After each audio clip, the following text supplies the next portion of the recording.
E whaiananga hapori o te uru o Tahamaki Makaurau kia haumaru ake ai te āhua o tā rātou noho.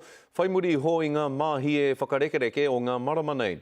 Kua hui ngā amo kapua o te manatū pirihimana o te rohe, ngā uepu o te rohe, me ngā māngai o ngā kaunihera ki te waihanga huarahi whakamua.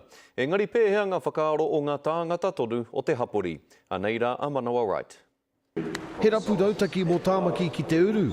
Whaimuri i ngā mahi kōhuru me ngā mahi tūkino ki tērā takiwā i ngā marama ko pāhure, kei te āmaimai tonu te hāpori. After the serious incidents that happened previously, the perception fee is quite high.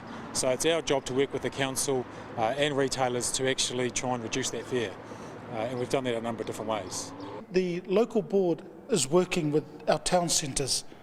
And now they're working with the town centres. How do we get in some of our community people, like the wardens, to assist, whether they be Māori, Pacific, ethnic? Kua whakanui i te hunga pirihimana, wā tēnei hoki e hikoe ana ki ngā tiriti.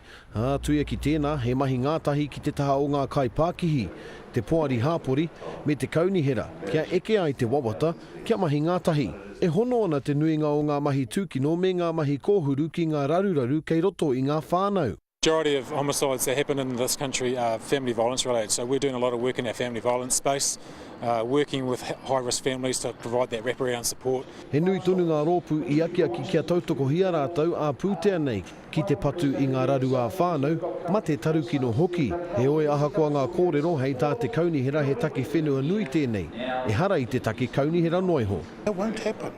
Because we haven't got the money, and it's a central government, local government around family violence. Ka mutu hei te tau 2015, ka āta tirohi anō te take e pā kino nei ia tāmaki ki te uru.